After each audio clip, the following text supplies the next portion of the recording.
विद्यमान परिस्थितीमध्ये ज्या पदावर असलेल्या व्यक्तींनी 25% देखील काम केलं नसेल असं काम मी 1 वर्षामध्ये माझी असून केलेलं आहे की एका माजी खासदाराच्या कार्यक्रमाला देखील खुर्च्या पुरत नाहीत आणि आजी खासदाराच्या कार्यक्रमाला खुर्च्या रिकामी राहतात। हे कष्टाचं काम असतं। एकही केंद्रीय प्रकल्प मागच्या 1 वर्षामध्ये जिल्ह्यामध्ये आला। आता isakal.com आहे देशातील नंबर 1 ची मराठी न्यूज वेबसाईट।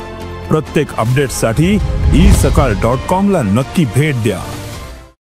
जेवढं काम मी माझे खासदार म्हणून 1 वर्षामध्ये केलं, विद्यमान परिस्थितीमध्ये ज्या पदावर असलेल्या व्यक्तींनी 25% देखील काम केलं नसेल असं काम मी 1 वर्षामध्ये माझी असून केलेलं आहे। मला फरक पडत नाही। सत्ता येते जाते, या मंडपामध्ये बसलेले आणि या स्टेजवर पण बसलेले किती लोकांनी मला मतदान टाकलं मला माहिती नाही। म्हणजे या स्टेजवर पण असे काही लोक आहेत ज्यांनी मला मतदान टाकलं नाही। या मंडपामध्ये पण असे काही लोक आहेत ज्यांनी मला मतदान टाकलं नाही। पण मतासाठी सुजय विखे कधीही लाचार होत नाही। आनंद कधी वाटतो माहितीये का? जेव्हा आज लोक मला येऊन भेटतात आणि जेव्हा लोक म्हणतात की आमची फार मोठी चूक झाली, मला इतका आनंद होतो की तुम्हाला मी सांगू शकत नाही की एका माजी खासदाराच्या कार्यक्रमाला देखील खुर्च्या पुरत नाहीत आणि आजी खासदाराच्या कार्यक्रमाला खुर्च्या रिकामी राहतात। हे कष्टाचं काम असतं। एकही केंद्रीय प्रकल्प मागच्या 1 वर्षामध्ये जिल्ह्यामध्ये आला। नगर शहरामध्ये मागच्या 1 वर्षामध्ये एक तरी विकास कामाचं नारळ फुटलं।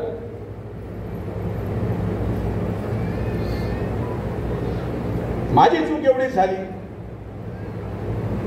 की जे लोक 40 वर्षापासून अंधारात होते त्यांना मी उजेडात आणायचा प्रयत्न केला।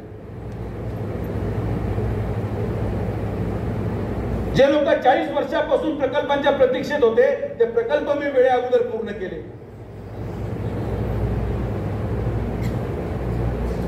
आणि मला हे माहिती होतं की मी काय करू शकतो आणि मी आजही करत राहणार।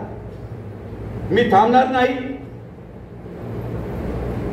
मी या अहिल्यानगर जिल्ह्याच्या जनतेच्या सेवेमध्ये माझं अविरत आयुष्य खर्च करायला तयार आहे आणि ते खर्च करून तुमच्यामध्ये परत येऊन तुमच्याच मताने परत खासदार होणारा शब्द तुम्हाला मी देतो।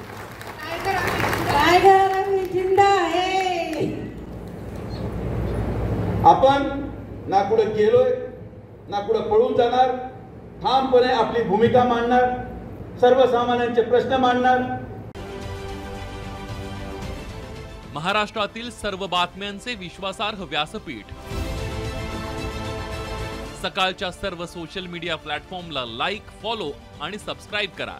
तसंच सर्व नोटिफिकेशनसाठी बेल आयकॉन प्रेस करायला विसरू नका।